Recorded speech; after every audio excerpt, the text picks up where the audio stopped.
Mesdames, Messieurs, bel bonjour et bienvenue. Vous êtes en direct sur Ziana TV Caribbean et vous suivez Regard. Regard, un programme qui vous permet de découvrir ou sinon d'aller à la découverte des hommes et des femmes qui font la fierté des Caraïbes. Et vous le savez, mesdames, messieurs, parfois il y a des gens, des hommes et des femmes qu'on peut recevoir, mais on aura du mal à trouver les mots pour les présenter parce que leur talent, leur engagement dans la transmission, leur manière de nous présenter leur art permet de dire plus que les commentaires que nous pouvons en faire.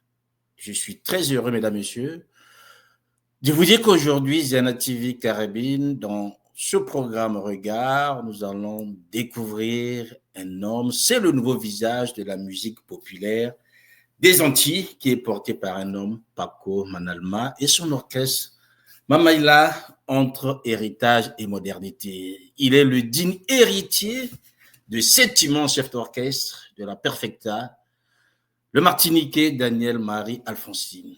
Il a su réactualiser ces rythmes qui ont bercé toute une génération avec son orchestre Mamaïla et son incontournable pop cadence. Son orchestre a été fondé en 98 et depuis, il a eu des collaborations les plus importantes, Tony Chasseur, Jean-Claude Nemro, Kali ou encore Dédé Saint-Prix que vous avez déjà vu ici sur Zana TV Caribbean. Aujourd'hui, nous allons apprécier son univers musical qui est riche et éclectique, pardon. Et c'est un homme qui est multi-instrumentiste, chanteur, auteur, compositeur, arrangeur et réalisateur des albums. Mesdames, Messieurs, si vous me le permettez, j'aimerais que vous accueilliez avec moi cet homme qui fait la fierté de la Caraïbe et qui est donc notre invité, mesdames, messieurs. Recevez avec moi Paco. Bel bonjour, Paco. Bonjour Cyr, je suis très très très honoré. Quelle présentation, je ne sais pas quoi dire. En tout cas, je suis très très heureux de me retrouver en contact dans Diana TV avec le pays, hein, la Martinique et par extension les Antilles Guyane. Ça fait toujours du bien d'être à la maison. Voilà, ça fait du bien d'être à la maison et nous aussi, nous sommes très, très heureux d'accueillir un enfant du pays. Alors, Paco, tu le sais très bien, tout à l'heure, en off, tu taquinais un peu. Quand on voit Paco, ben, souvent, il n'est pas seul. Et là, je me suis dit, mais tiens, voilà un homme qui débarque sur Ziana TV caribéenne et qui vient quand même seul. C'est un peu intriguant. Qu'est-ce qui s'est passé, Paco? Ah ben, je me suis dévoué pour représenter toutes ces dames. Elles me font confiance parce qu'elles savent que je les valoriserai toujours et je leur donnerai toujours la meilleure part du gâteau. Donc, je viens à leur place, les servir par ma contribution dans cette interview. Voilà, il faut dire une chose, Paco, ces trois dames, donc c'est Madi Orsini, Thierry Vrécor et Coco Ledre qui ont toujours été à tes Absolument. côtés et qui t'accompagnent. Ce soir, on avait dit, on va parler des absentes, hein, donc elles ne sont pas là, on parlera quand Ah, même d'elles. volontiers, volontiers, oui. Je suis Et tu d'ailleurs m'as dit que plus à tu l'aise iras à d'ailleurs parler en plus. Absolument, oui. On est, c'est bien que tu aies noté que d'habitude, je ne suis pas seul parce que c'est un fondement philosophique de notre fonctionnement. Personne n'arrive à quoi que ce soit de très brillant tout seul. Et on a très vite compris ça, hein. On a un regard assez honnête sur qui nous sommes, hein, sur notre identité, sur notre culture, sur notre histoire. Et on a compris qu'on a quelques petites fragilités qu'il faut apprendre à soigner. Donc, on les a mis sur la table, on les a bien regardées, et puis on les a soignés, et puis on a convenu de surmonter, hein, nos faiblesses, hein, en tant qu'Antillais, où on est un petit peu susceptible, un peu égocentré, on a du mal à valoriser l'autre, etc. Donc, c'est tout naturellement qu'on a ouvert ce chantier-là en se disant, OK, on va le faire ensemble. Et je me rappelle que quand j'ai commencé ce projet, tous mes copains musiciens m'ont dit, ah non, Paco, tu t'y prends mal, c'est pas ça qu'il faut faire aujourd'hui, l'esprit de groupe n'existe plus, etc., etc. Enfin, j'ai reçu plein d'encouragements, entre guillemets, Oui, et donc, il faut avoir un peu de vision pour comprendre que ah ben, les grandes choses dans le monde ne sont faites que parce qu'il y a une véritable équipe, une véritable démarche solidaire. Donc, je rends hommage à ces grandes dames qui m'accompagnent, qui sont des personnes magnifiques.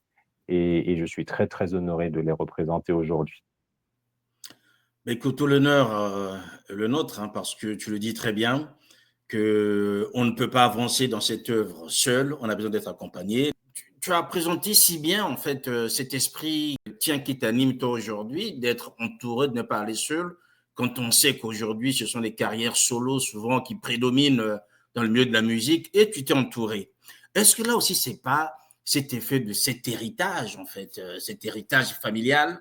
Tu ne démentiras pas qu'aujourd'hui, si tu as cet esprit de groupe, parce qu'il y a eu aussi un homme au départ qui t'a bercé Oui, et qui t'a oui, permis effectivement. d'acquérir cet esprit aujourd'hui.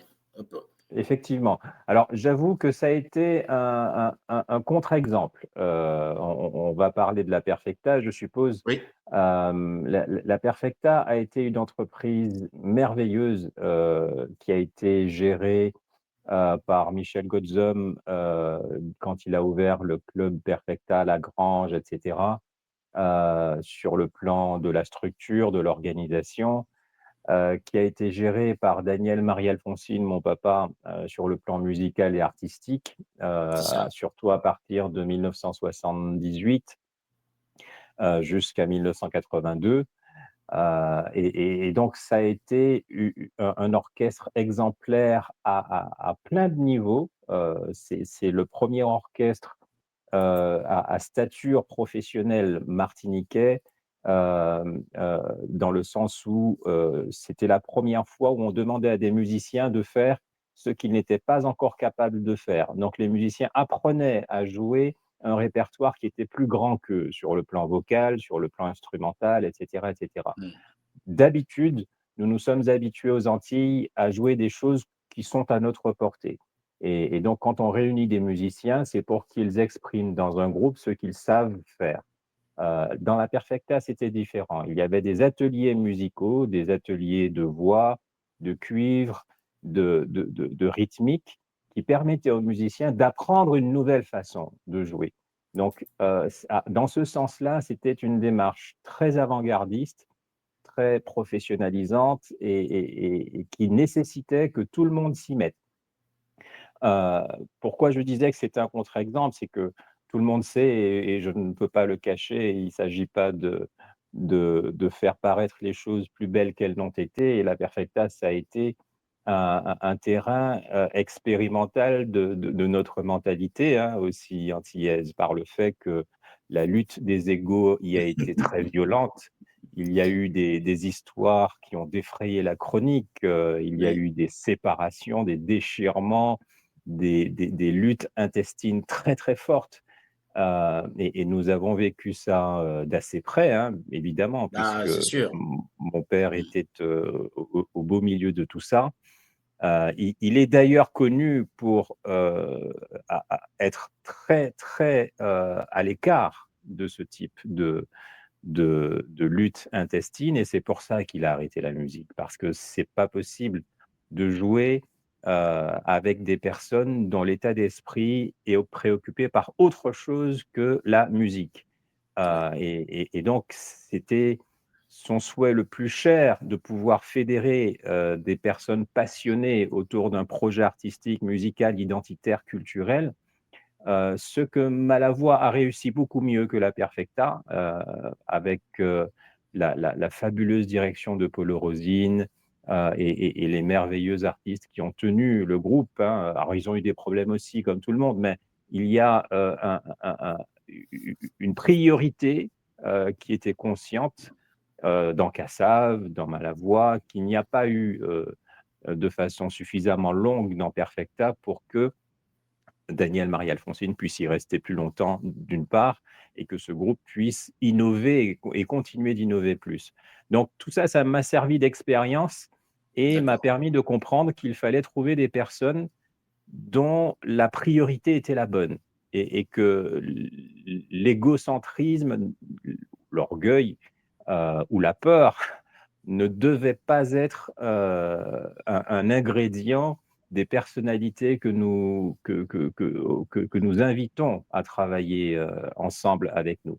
Et donc, on a fait un très, très gros travail d'abord de connexion humaine, d'apprendre à se Oui. connaître, etc., pour qu'on puisse avoir la bonne base philosophique, la bonne base affective, la bonne base psychologique qui nous permettent d'exprimer notre identité, nos goûts, nos passions, notre culture, mais de façon collaborative.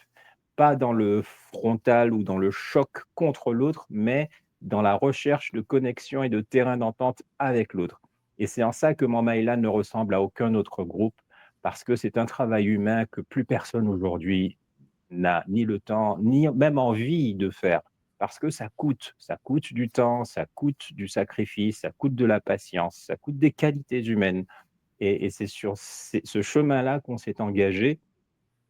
Et donc, oui, je dis merci à mon père, Daniel Marie-Alphonsine, parce que c'est son expérience qui m'a mis ces choses-là en lumière. Parce que s'il n'avait D'accord. pas vécu cette expérience-là, je serais comme tous les, je serais comme tout le monde, hein, jeune et con, eh ben on fait les bêtises de tout le monde, et puis on recommence à zéro à chaque fois nos bêtises, et puis après on s'étonne qu'on ait les mêmes problèmes que tout le monde. Euh, Hmm. et je fais partie de cette nouvelle génération consciente qui dit que on ne peut pas réinventer l'eau chaude. On ne peut pas sortir de son chapeau quelque chose comme ça en disant c'est moi qui, c'est moi qui, c'est moi qui. C'est sur l'expérience de nos pères, de nos anciens, de nos prédécesseurs, de nos grands frères, que notre réflexion se bâtit pour qu'on puisse prendre une bonne décision visionnaire pour l'avenir. Donc, dans ce sens-là, je dis merci beaucoup, hein, non seulement à mon père, hein, parce que c'est de lui que tout ça vient, mais également à l'expérience Perfecta qui a été très, très enrichissante de leçons autant que de brillance dans la musique merveilleuse et magnifique qu'elle a produite. Alors, ce qui est intéressant, Paco, dans ce que tu dis, c'est que on voit très bien non seulement l'héritage, mais le poids de cet héritage Perfecta, le groupe lui-même et par le père, qui va t'inspirer pour que tu tires les bonnes leçons pour être là où tu es aujourd'hui. Ce qui fait en sorte que en 98, tu vas fonder donc Mamad Lab, et on comprend, quand je t'entends parler, que finalement, pour toi, ce qui est intéressant, c'est que le patrimoine soit là, quitte à apporter des touches modernes, mais il faut que le patrimoine demeure. Et souvent, on a connu à cette époque-là, quand on revient de cette époque, souvent ceux qui étaient des leaders musicaux n'étaient toujours pas seuls. Et c'est là où tu vas t'entourer, en fait, non seulement d'une formation de 12 à 14 musiciens, mais aussi ces trois voix qu'on a citées tout à l'heure, ces trois voix féminines qui t'accompagnent dans toutes tes productions, comme Madi Orsiné, je rappelle donc Terry Records et Cécile Heureux. Euh, Paco, est-ce que tu peux me dire comment, en prenant en compte cet héritage perfecta, familial, tu as dit tout à l'heure que ton père était vraiment affecté dans ce qui se passait dans ce groupe, et toi-même, tu fondes un groupe avec des musiciens, des chanteuses. Comment tu prends tout ça pour te dire, moi, je veux peut-être porter cette expérience au-delà, et aujourd'hui, ça marche pour toi depuis 98. Très, très bonne question. C'est la première fois qu'on me la pose en interview et je suis heureux d'y répondre parce que ça touche un des fondements de la vie en général et en tout cas de la mienne. Hmm. Euh, Mon père m'a sensibilisé très tôt aux notions spirituelles, la nature, l'univers, Dieu, la spiritualité, etc. Donc évidemment, on s'est beaucoup, beaucoup cultivé sur la question et ça a nourri chez moi une conviction que la valeur positive est forcément plus puissante que la valeur négative. C'est pas anodin dans un pays où on a affaire à une population extrêmement terrorisée par tout ce qui est malfaisant, malveillant, qu'un bois, gadet a fait, tout ça, il fait moins mal, etc., etc. Et donc, j'ai assez vite compris, pour avoir côtoyé des situations de terreur et de violence qu'il fallait faire un choix. Soit on rentre dans la mêlée d'être un terroriste au milieu des autres terroristes, hein, à celui qui va tirer son coup de plat le plus, le plus rapidement que l'autre, ou alors on fait un autre choix. Et j'ai fait un autre choix. Et ce choix-là, il partait du principe que si je trouve la bonne façon d'envisager les choses dans un esprit positif, avec des gens positifs, en Oui, faisant quelque chose de bienfaisant, de bienveillant, à forte valeur positive, normalement, si Dieu est juste, si la nature est dans son équilibre, je ne peux pas échouer. Et donc, je vais à contre-courant de tous les modes de pensée qui laissent entendre aux jeunes que pour réussir, il faut être un loup plus violent ou plus agressif que les autres. Et je prends tout ça à contre-pied et je fais un choix qui est presque un test de la vie. Je mets la vie à l'épreuve et je dis, voilà, je décide d'être gentil, je décide d'être patient, je décide d'être désintéressé, je décide d'être affectueux, je décide d'être positif dans ma vie et à quel moment je mérite d'échouer, à quel moment mon action ne pourra plus continuer parce que ma vision ne serait pas la bienvenue dans ce monde-là. mm, Et donc, je teste ça. Et tant que je peux avancer, j'avance. Alors, ça ne veut pas dire que je n'ai jamais eu d'obstacle. J'en ai eu comme tout le monde. Mais ma façon d'aborder un obstacle n'est pas la même que celle des autres. Quand un obstacle arrive, je ne le considère pas comme quelque chose qui m'empêche d'avancer, je le considère comme quelque chose que je peux contourner. Voilà. Et la vision change l'impact des obstacles qui se présentent. C'est pour ça que en 98, quand je décide de monter Mamaïla, je le fais dans un contexte amical et familial. Donc, j'ai ma petite sœur qui vient jouer avec moi, etc. J'ai des amis, des copains guadeloupéens, martiniquais, etc. Au fur et à mesure, j'ai des bons musiciens qui viennent petit à petit me rejoindre parce qu'ils trouvent que le travail qu'on fait est intéressant. oui, En 2005, je rencontre à l'occasion d'un événementiel Tony Chasseur qui m'invite à devenir un de ses arrangeurs dans Musique au pays. J'aurai l'occasion de faire un travail excellent parce que Musique au pays, j'y vois un écho de ce dans quoi je crois artistiquement et musicalement, c'est-à-dire un grand orchestre compétent, capable de faire de grandes choses pour représenter la culture antillaise. Et donc, j'y contribue par les arrangements de La Sirène, de Grand Automobile, de Diamant des îles, etc. Et je suis très heureux de cette collaboration-là.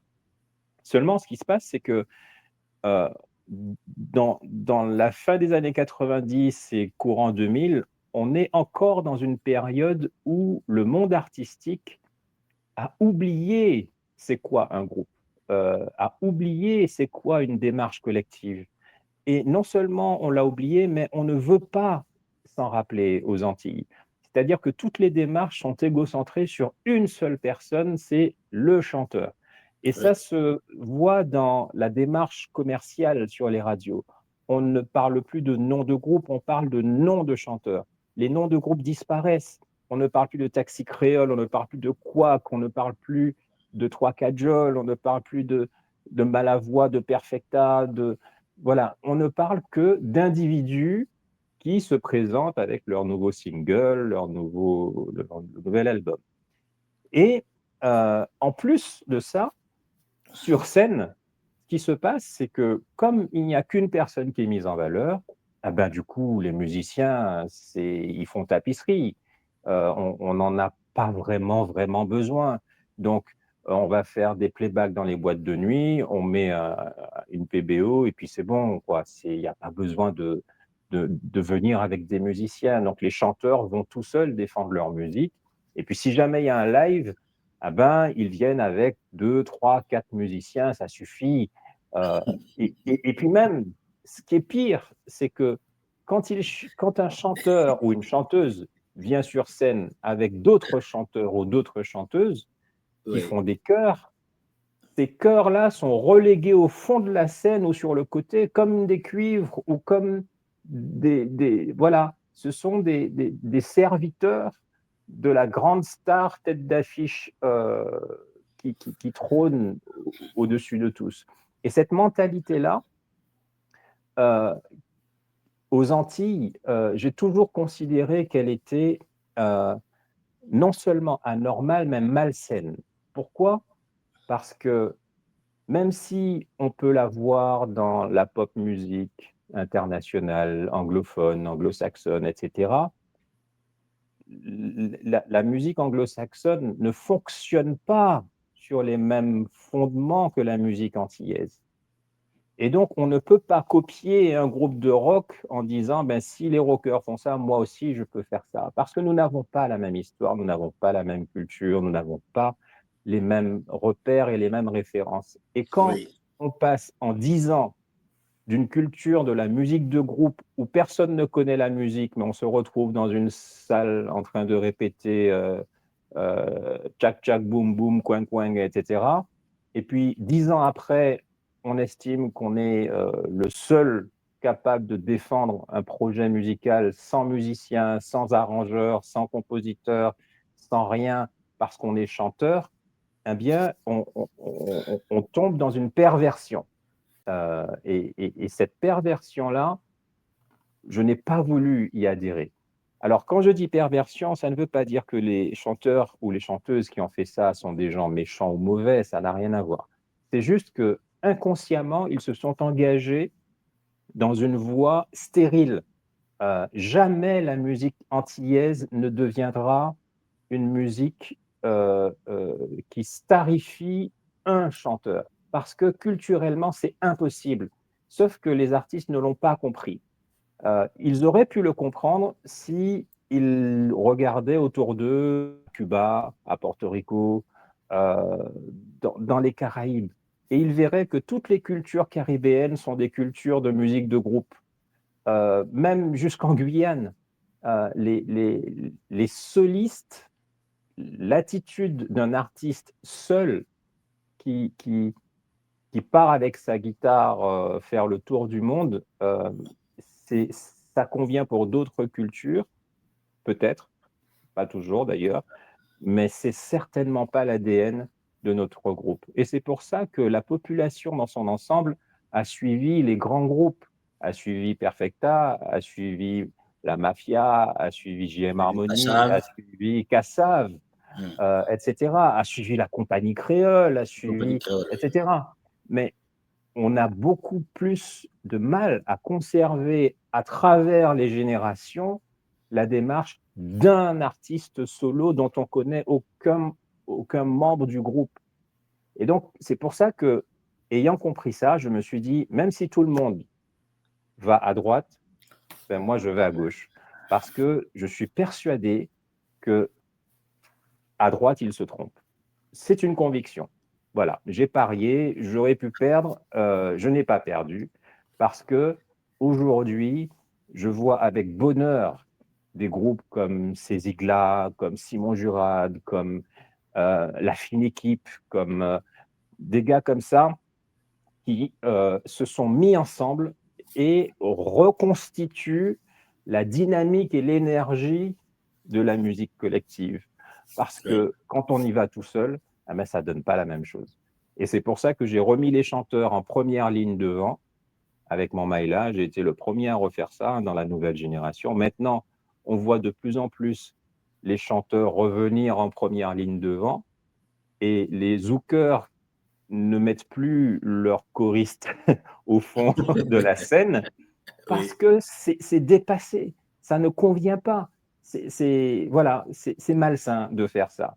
Donc maintenant, on assiste à cette acceptation à nouveau que le collectif de ceux qui chantent peuvent venir à côté du soliste devant la scène.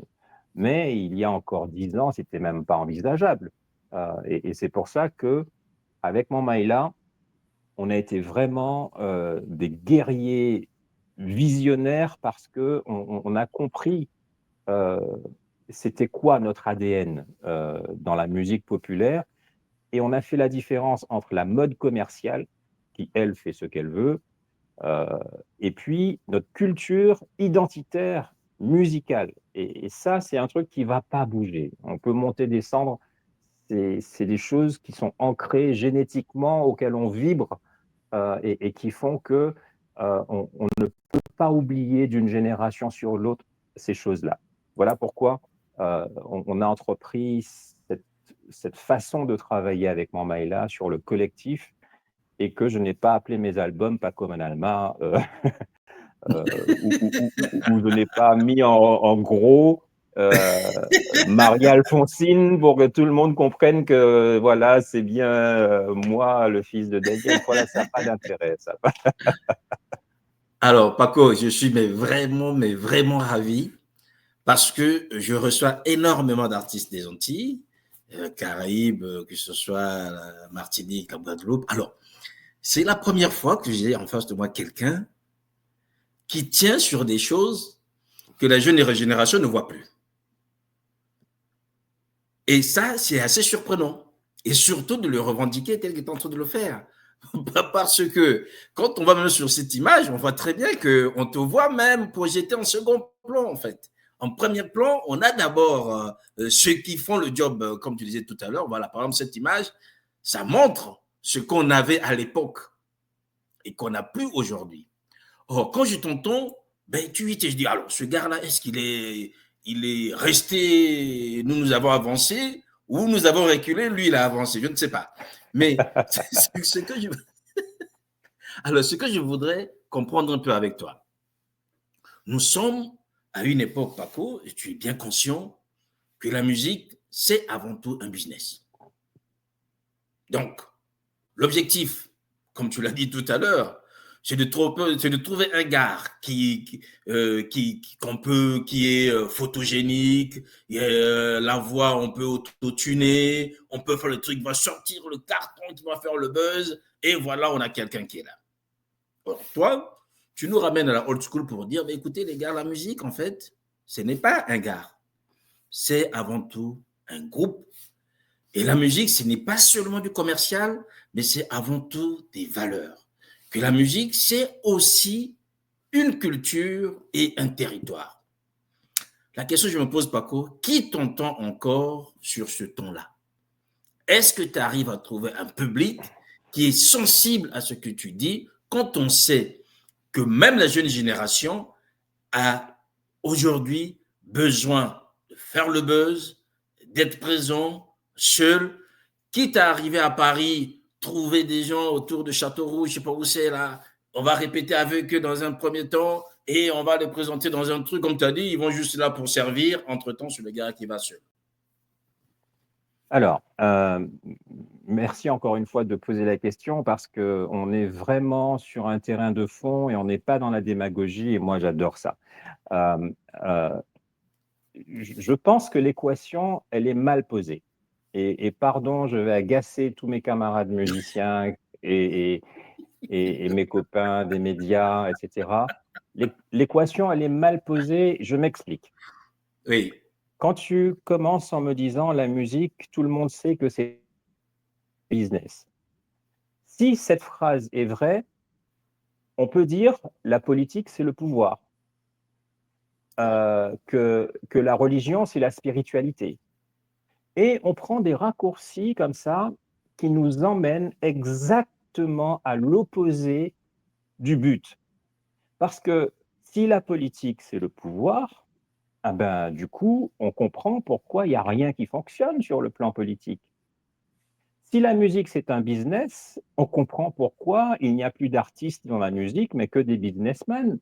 Il n'y a pas un qui est foutu d'aligner deux accords corrects dans un morceau de musique parce que c'est un business. Mais à ce moment-là, tout est permis, et puis foutons le feu à la baraque pendant qu'on y est. Mais à un moment donné, si... Et puis, pour finir, je n'adhère pas du tout à l'idée que c'est le public qui demande ça. Et tous les artistes qui se respectent savent très bien ce que je suis en train de dire. Le public aujourd'hui, et pas qu'aujourd'hui, le public a toujours été euh, gourmand, friand, admirateur des choses de valeur.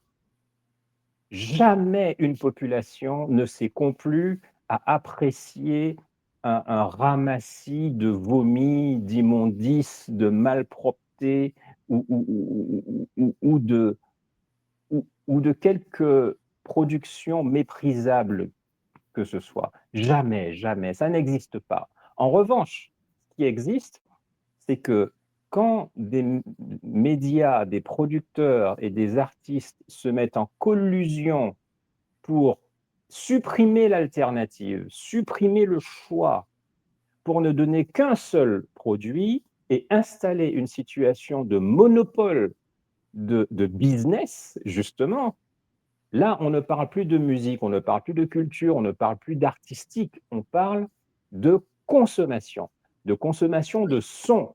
Et on n'est plus dans la musique, on est dans le son. Et dans le langage des jeunes qui produisent d'ailleurs de la musique, entre guillemets, eux-mêmes concèdent que ce n'est pas de la musique qui les intéresse, c'est du son. Et quand ils font du son, ben, ils vendent du son en barres, par petits bouts, par morceaux, comme vous voulez, etc. Pour qui ils font ça? Parce que entre nous, quand on a 15 ans, on peut écouter. Quand on a 17 ans, on peut écouter. Quand on a 20 ans, on peut écouter. Quand on a 25 ans, on peut encore écouter un peu.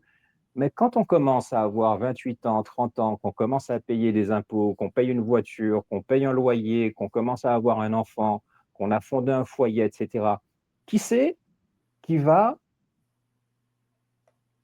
mettre dans sa playlist un son qui va lui casser la tête ou les oreilles?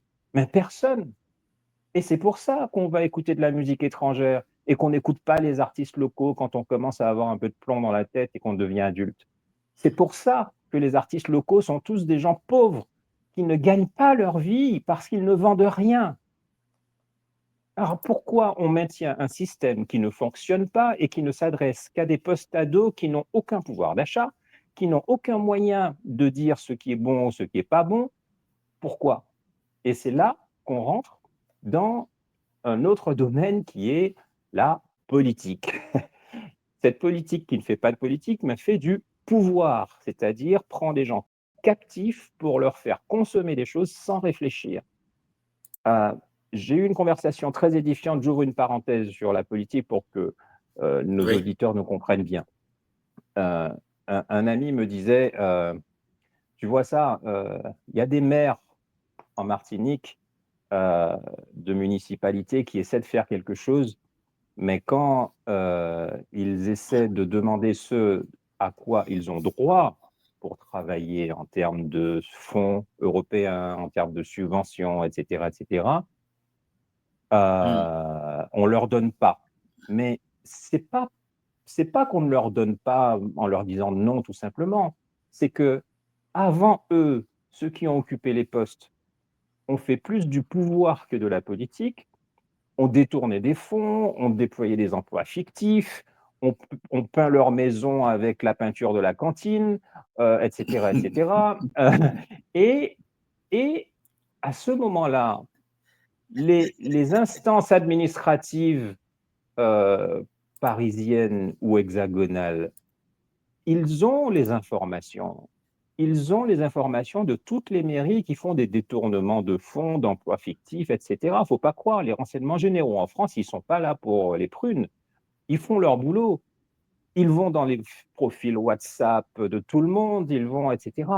Et quand ils voient ça, et puis qu'un jour, un maire monte à Bordeaux, à Paris ou à Bruxelles pour dire oui, mais j'ai besoin de ça pour ma commune, on leur dit, écoute, on ne va pas te donner parce que on sait très bien ce que vous faites avec les sous qu'on vous donne. Donc non.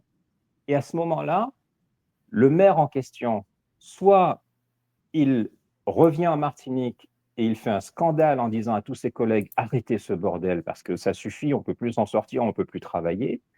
Ce que aucun ne Oui, peut faire parce que sinon on l'aurait su, ou alors il devient un corrompu comme tous les autres, parce que bon, ben, s'il n'y a que ça qu'il faut faire, bon, ben, on va pas être plus idiot que le voisin, on va faire comme lui, hein, comme ça au moins on va finir avec une petite maison qui est repeinte correctement, et puis on va rendre service à deux, trois personnes qui vont nous renvoyer l'ascenseur plus tard, etc. Et puis c'est la débrouillardise. Ou alors, s'il est vraiment honnête et loyal, il dit ouais, bah, on évite de ça tomber. Et je me retire. C'est ce que Daniel Marielle-Foncine a fait avec la musique en 1982, quand il s'est sorti les mains et les pieds du milieu de la musique pour les raisons que je suis en train d'expliquer. Donc, il y a une façon de travailler, il y a des compétences, il y a une maturité, il y a une spiritualité à avoir dans la musique. Si on l'a, alors on comprend l'importance d'avoir de bonnes personnes autour de soi. Et on a l'humilité de se mettre au travail et d'apprendre à faire quelque chose qui va valoriser le public à qui on s'adresse, qui va le valoriser. Quand Kassav joue, Kassav valorise la culture antillaise, elle valorise les gens, elle ne les humilie pas. D'accord? Quand euh, Malavoie joue, quand Kali joue, quand Misicopéi joue, quand. Voilà, il y a des artistes, ben, on se sent plus grand quand on les a écoutés. On se sent plus fier, on se sent plus fort, plus intelligent, plus brillant. On peut aller dire à notre patron, va écouter ça. Là, tu vas voir qui je suis, moi, Martiniquais. Va écouter tel artiste. Mais si la musique qu'on donne à la radio, c'est un chapelet de Bondamament, de Coco ceci, de Kékette cela, etc. Comment on fait pour dire à notre patron, va écouter ça, c'est ça que j'écoute chez moi, c'est super, c'est mon pays, c'est la Martinique. Voilà, oui. on ne peut pas faire ça. Il n'y a personne qui peut faire ça dans le monde. Et pourquoi ça deviendrait tout d'un coup notre standard?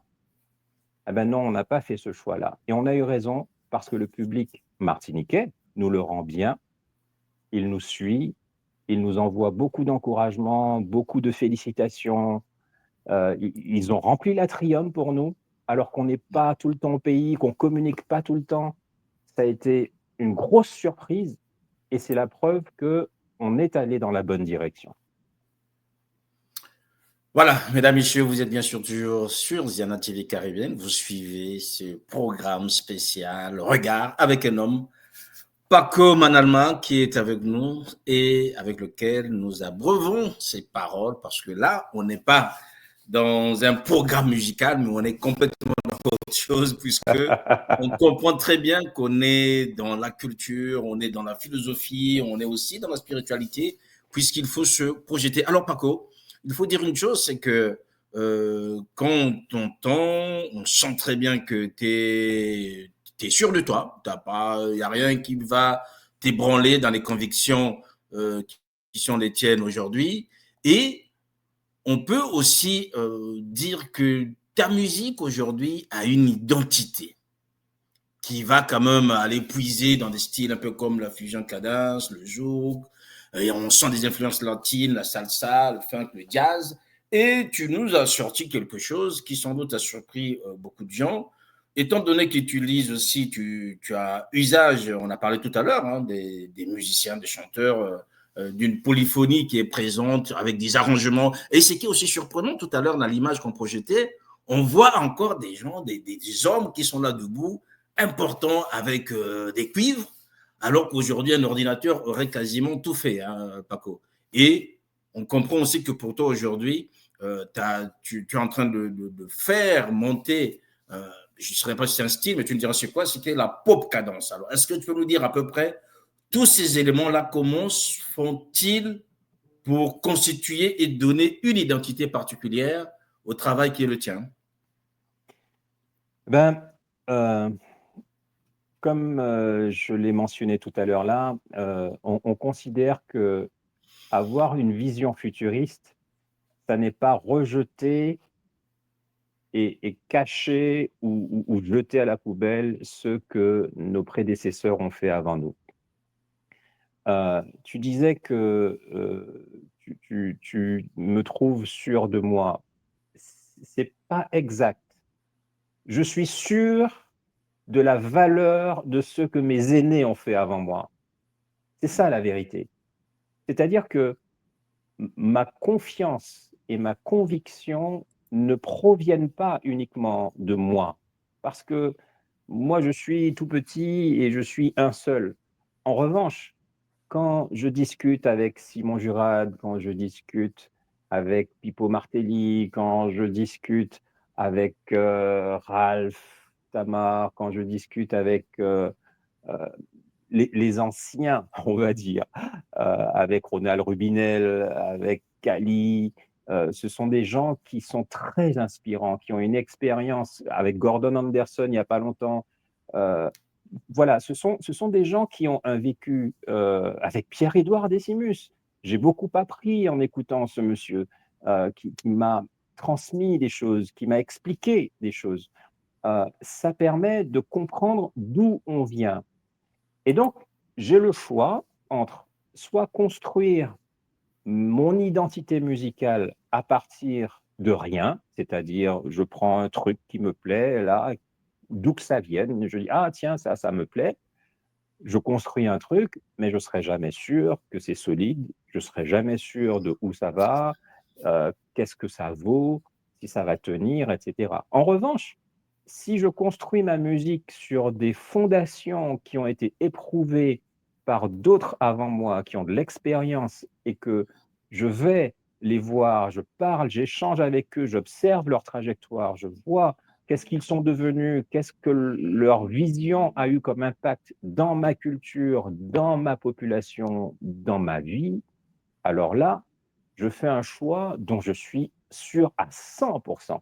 Et quand j'observe Kassav travailler et que je vois qu'ils ont fait des choix techniques, par exemple, et que j'ai compris que ça leur permettait d'avoir une certaine qualité de jeu, je dis à Mamaïla, OK, on arrête les retours bain de pied, on supprime les amplis basses, on supprime les amplis guitare, je ne veux plus aucun bruit sur scène. Il y en a qui ont grincé des dents, il y en a qui ont rouspété, ni qui voulaient la boue, etc. OK, tout ça, non, il n'y a pas de problème. Mais votre opinion personnelle n'est pas importante, les gars.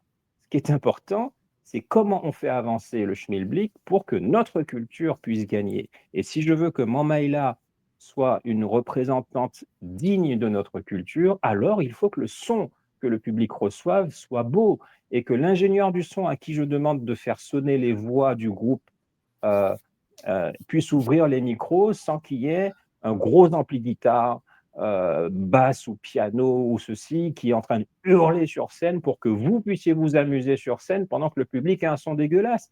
No way. Voilà, c'est pas possible.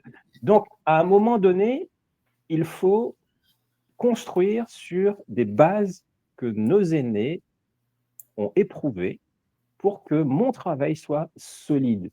Pourquoi j'ai appelé cette musique pop cadence? Ah ben parce que le point commun de toute notre identité musicale, que ça plaise ou non, que ce soit à la mode ou non, que ce soit commercial ou non, je m'en fous, l'histoire, elle ne bouge pas. L'histoire, c'est que la cadence a été dans les Caraïbes la variété locale dans laquelle toutes les musiques modernes sont nées. Toutes, toutes. C'est-à-dire qu'avant la cadence, il y avait les groupes de Begin, de Kadri, de Kalanda, de Majorca, etc., des héritières des musiques de salon de Saint-Pierre ou les héritiers des musiques des mornes de tambour, que ce soit Belay, Goka, etc. Ce qu'on appelle la musique traditionnelle. Mais à partir des années 60, quand les instruments électriques sont arrivés aux Antilles, et que les mini-jazz ont commencé à se former, c'est pas du zouk qu'on jouait, c'est même pas du compas qu'on jouait, c'était des cadences.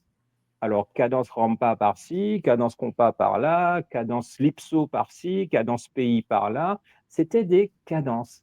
Et ces cadences-là, c'était le terrain dans lequel on pouvait faire tout ce qu'on voulait et on appelait cadence notre terrain de variété. Les Américains appellent ça la pop, les Français appellent ça la variété, on appelait ça la cadence pays.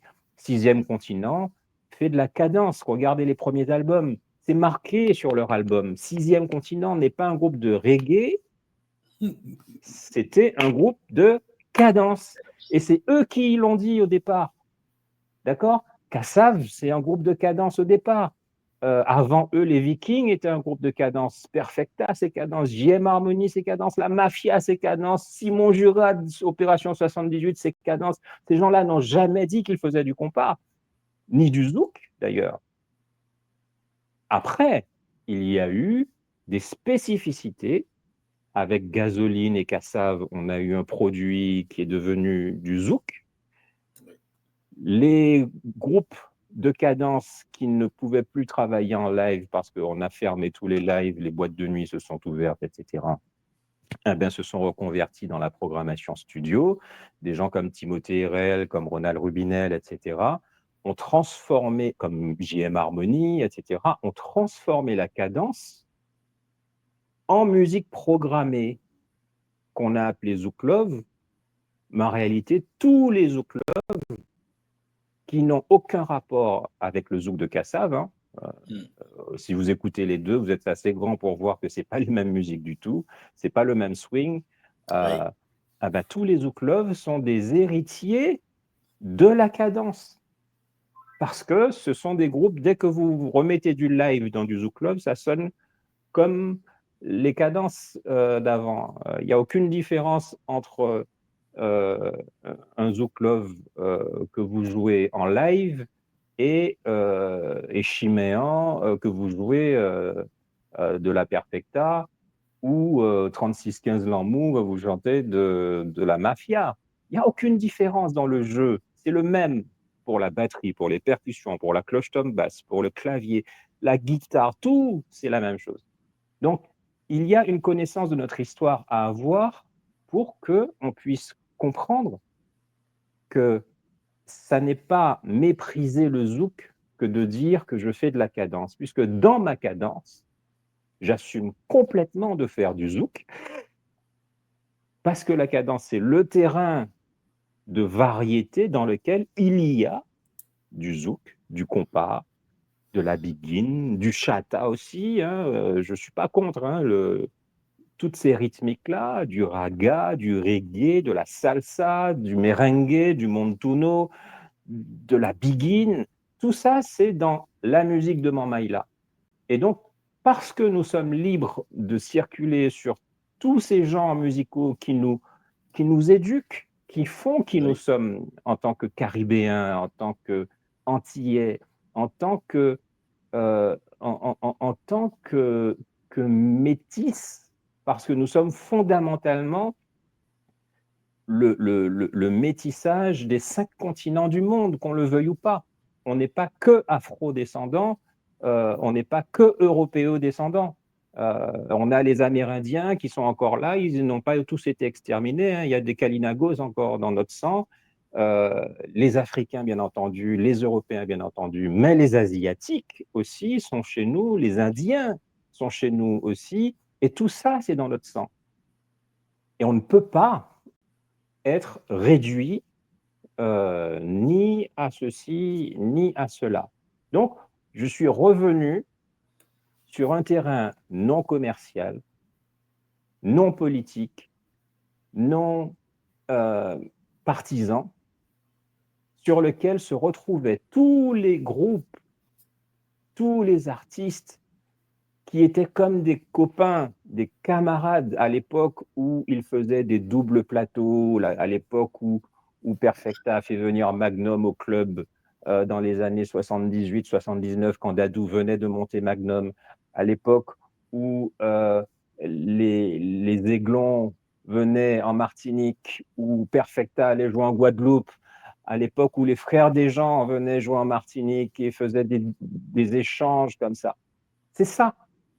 Mon identité, mon identité martiniquaise, elle est là. Elle n'est pas dans la position partisane, elle n'est pas dans le format commercial. Je n'ai absolument aucune ambition à flatter ni un média, ni une radio, et encore moins un gamin de 15 ans pour lui dire « Regarde comment mon chata sonne bien, écoute-moi ».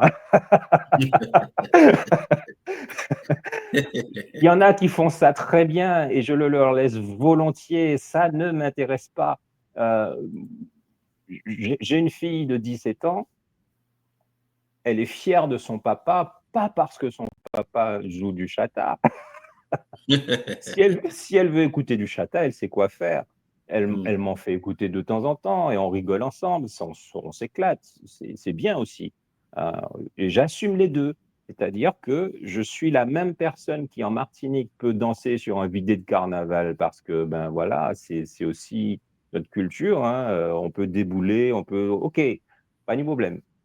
Mais me demande pas de faire un bidet de carnaval quand je suis au travail, quand je paye mes impôts, quand je suis en train de bricoler ma maison, quand je suis en train de draguer ma petite copine ou que je l'emmène au restaurant, quand je vais en voyage en croisière. Ça veut dire quoi?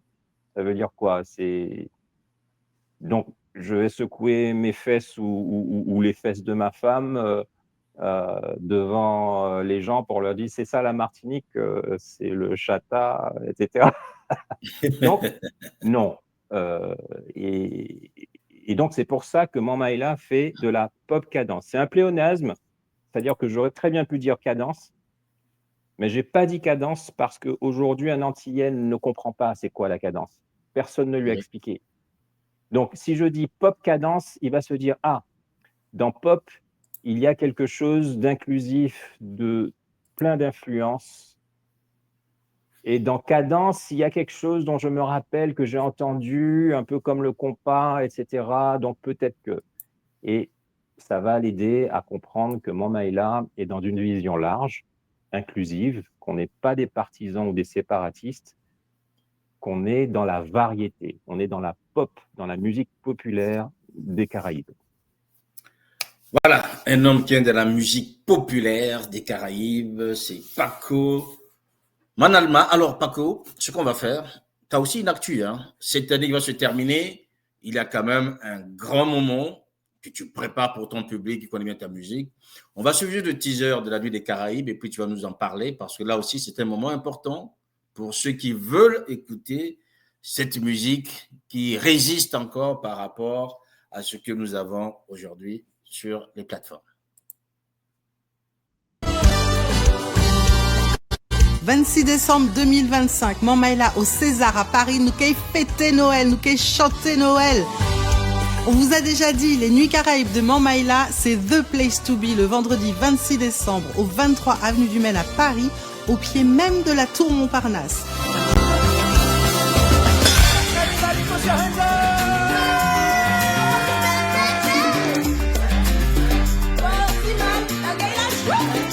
Vous savez quoi? La Guyane représente avec un dîner 100% goûteux et élégant par Judy Canel. Spectacle chorégraphié par le Paris International Show de Marie Rapon. Réservation sur aucésar.com. Bisous et ici billet. Prochaine date, vendredi 26 décembre. Accueil 19h30, dîner 20h. Nous qu'à attendre zot, Mamaï.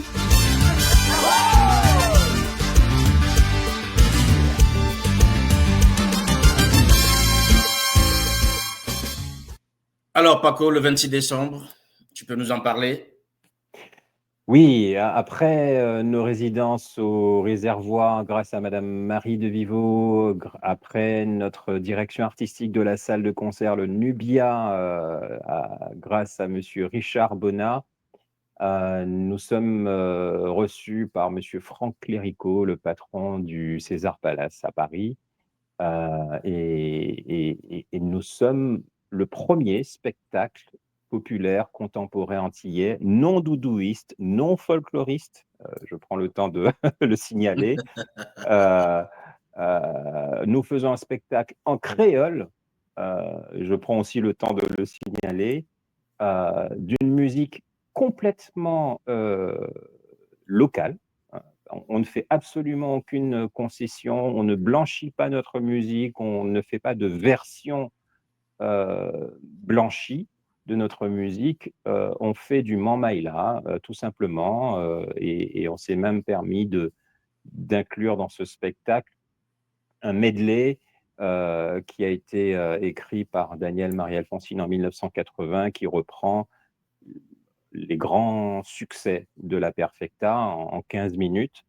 Ça permet aux gens de comprendre le lien qu'il y a entre nos pères, nos prédécesseurs et nous-mêmes. Qu'on n'est pas une génération spontanée qui a surgi de nulle part. On a une histoire, on a une identité, etc. Et attention, on n'est pas que des héritiers de la Perfecta, on considère aussi qu'on hérite de l'expérience et du travail de Kassav. C'est pour ça qu'on a monté un groupe qui s'appelle le Gang du Zouk, parce qu'on défend le zouk aussi. On travaille pour que le public en ait une opinion respectable.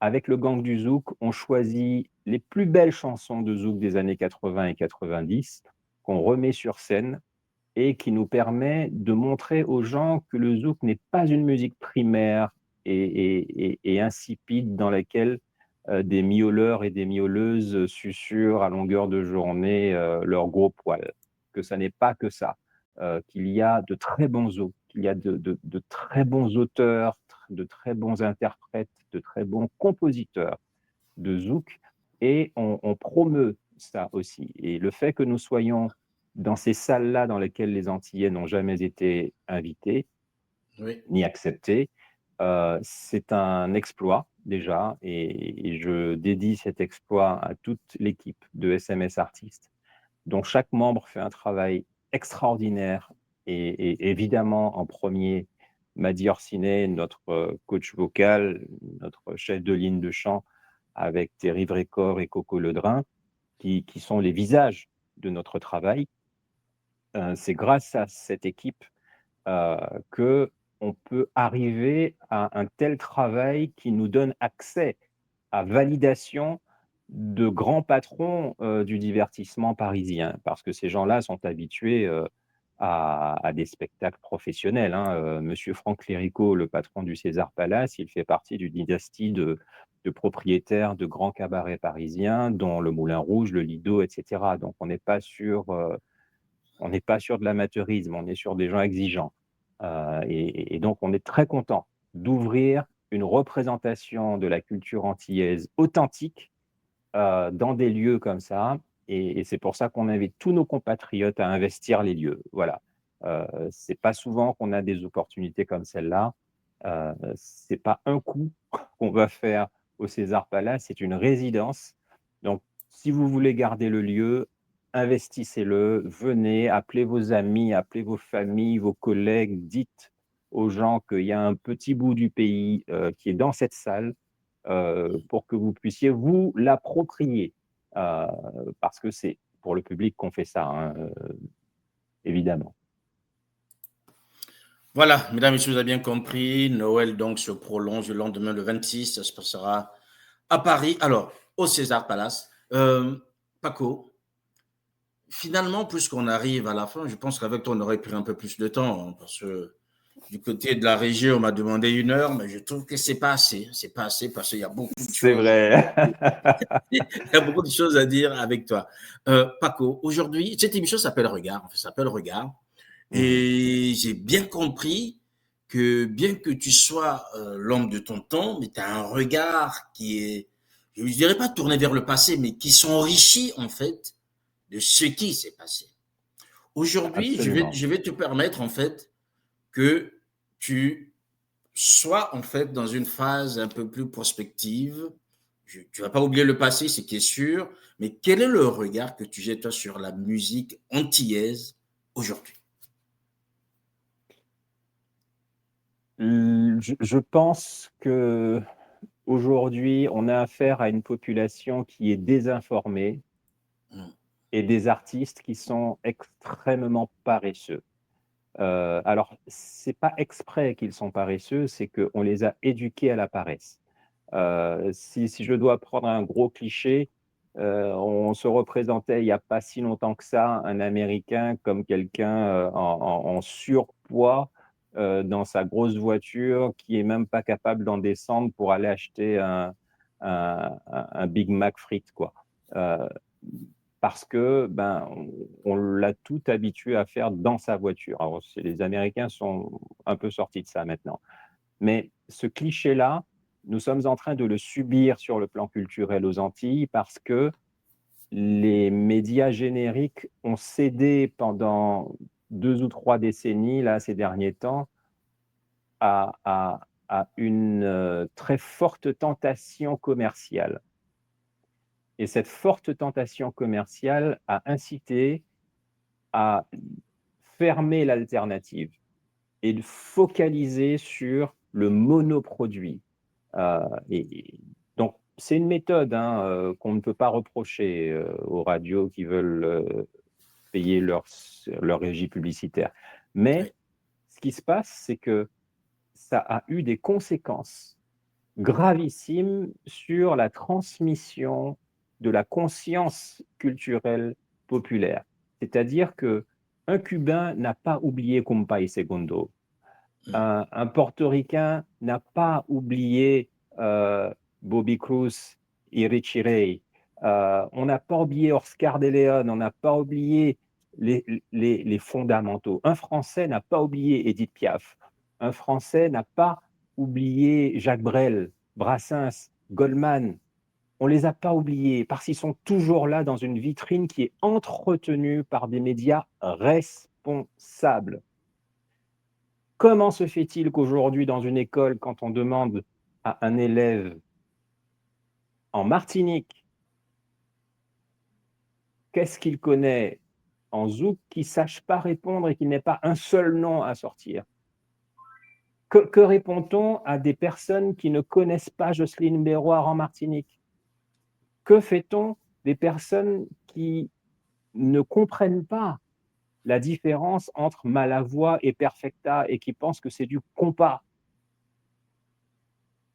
On a un grave déficit d'éducation culturelle, d'information et d'alternatives. C'est-à-dire qu'on ne fait pas suffisamment confiance au public pour varier les programmes. Donc les directeurs d'antenne focalisent sur le phénomène du buzz. Alors si c'est 4 campés de Joey Doigt de Filet qui marchent, alors ça va passer 20 fois par jour. Et il n'aura pas besoin de payer une campagne publicitaire pour ça, pour qu'on le passe 20 fois par jour. Oui. Et c'est un gros problème, parce qu'à l'artiste qui va venir proposer, je ne sais pas, si un Victor O, par exemple, vient proposer son dernier album et qu'il a fait de très jolies chansons, on va lui demander de payer une campagne pour que son titre passe 10 fois par jour, alors qu'on passe 4 campés 20 fois par jour. Et là, on entre dans l'incohérence, dans l'irresponsabilité culturelle et identitaire. Et le regard que je porte sur la musique aujourd'hui, c'est que justement, comme tu as dit au début d'émission, les musiciens ont oublié qu'ils font de la musique et ils sont persuadés qu'ils font du business. Sauf qu'ils ne se rendent même pas compte qu'ils n'arrivent même pas à faire du business parce qu'aucun d'eux n'a pu acheter une maison avec l'argent de sa musique. Voilà, et c'est ça qui est triste. Et je ne suis pas pessimiste parce que j'ai pu expérimenter et découvrir et me réjouir du fait qu'il y a des Antillais et des Antillaises conscients de la jeune et de la nouvelle génération qui travaillent pas pour des raisons commerciales, mais pour des raisons idéologiques, qui ont une conviction. Et c'est pour ça que SMS Artistes dure depuis plusieurs années et qu'on avance sur ce travail-là. Parce qu'il existe des personnes qui ont une vision et qui voient ce qui va se passer demain. Et c'est pour demain qu'on est en train de travailler.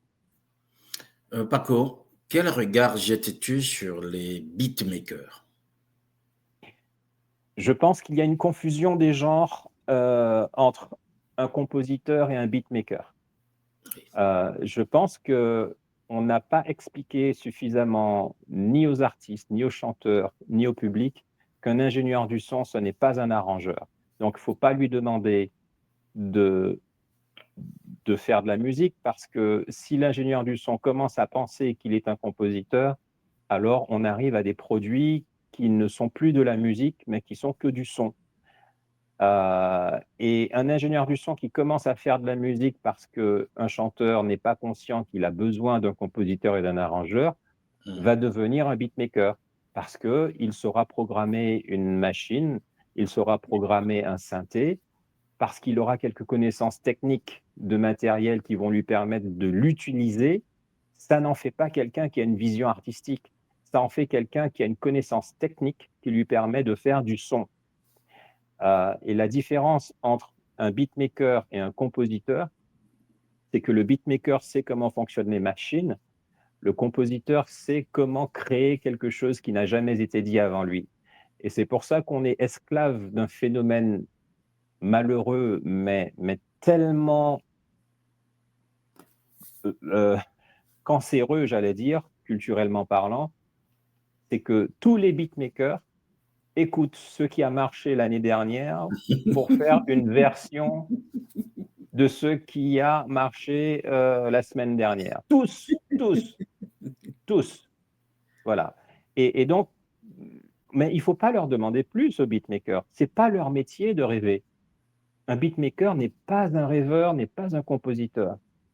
Un beatmaker, c'est un technicien.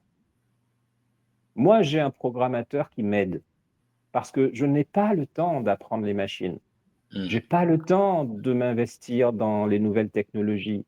Donc, j'ai Francky Vrécor dans mon équipe, qui est mon batteur, mais qui est aussi ingénieur du son et qui est programmateur, qui est réalisateur studio et beatmaker. Donc, il y a des gens comme ça qui sont compétents pour ça. Et quand j'ai besoin de réaliser un projet, j'appelle Francky, je lui dis, écoute, je voudrais tel son.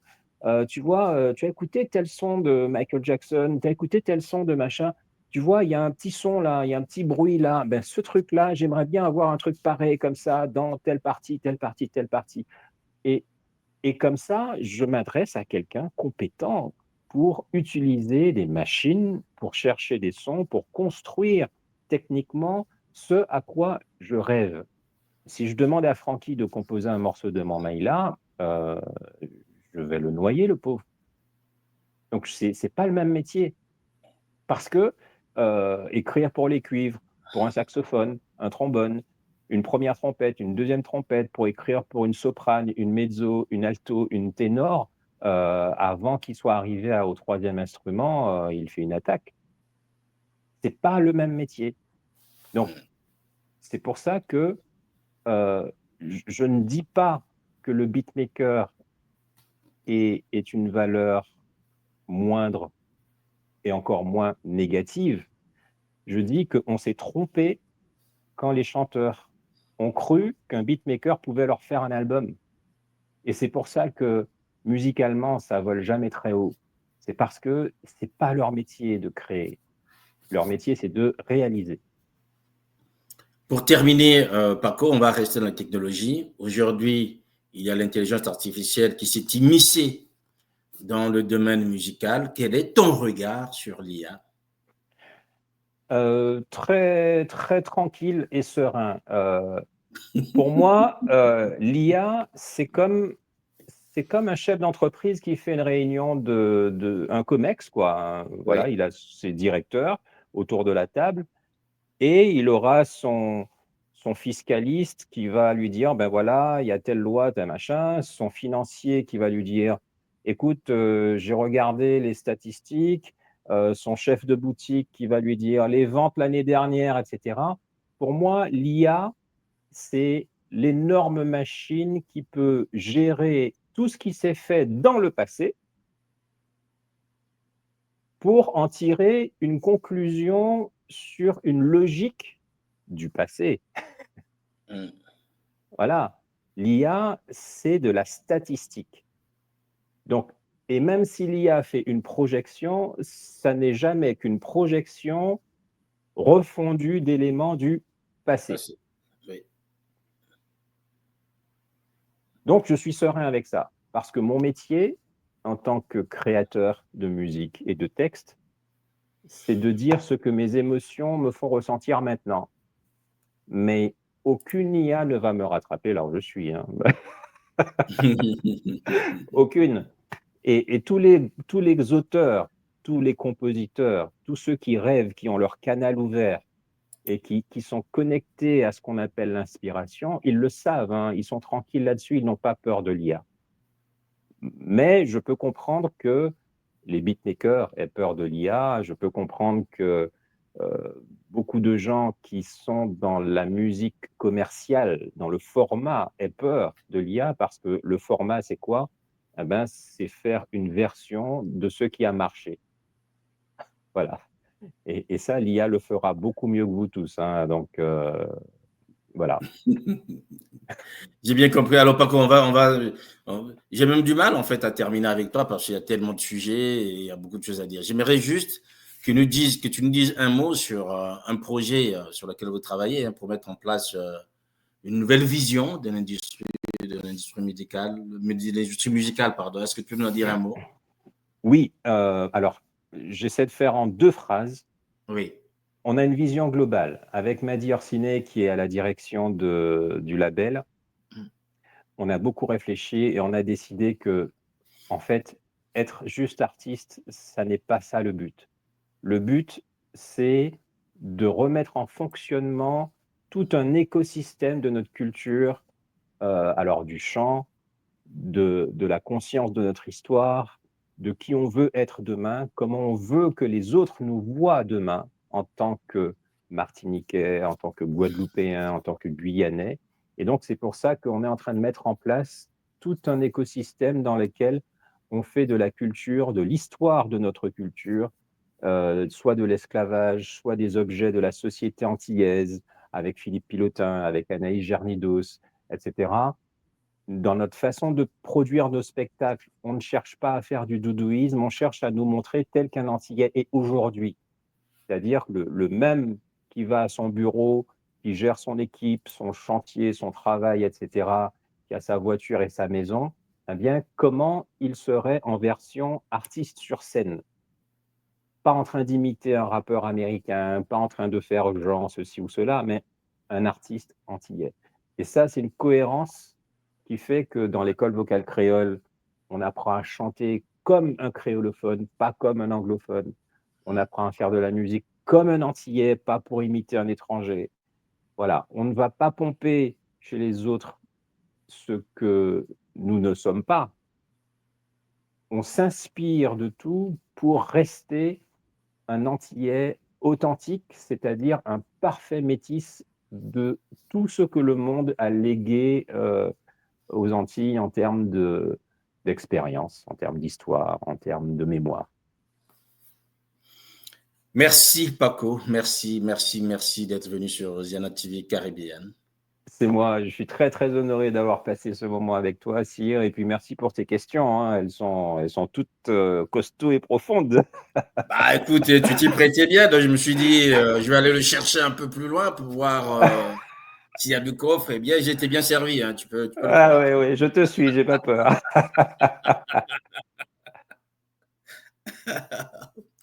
Voilà, merci à notre invité Paco qui était là avec nous, mesdames, messieurs, le 26. Donc, vous allez le retrouver à Paris. Et surtout, un grand merci à Gio Théodose, de Média Relation Manager de SMS Artist, hein, qui a travaillé avec Melka Amani et toute l'équipe de la Martinique pour coordonner cet entretien. Merci à vous aussi. Merci à l'équipe là-bas en Martinique. Merci à Melka Amani. Merci à vous aussi de suivre ce programme et surtout, portez-vous bien, passez une très belle fête de Noël et j'espère qu'on vous retrouvera à Paris, au César Palace, afin de pouvoir vivre en live ce dont on a parlé ici avec notre invité Paco. Voilà donc, mesdames, messieurs, portez-vous bien et à très bientôt sur Ziana TV Caribbean. Au revoir.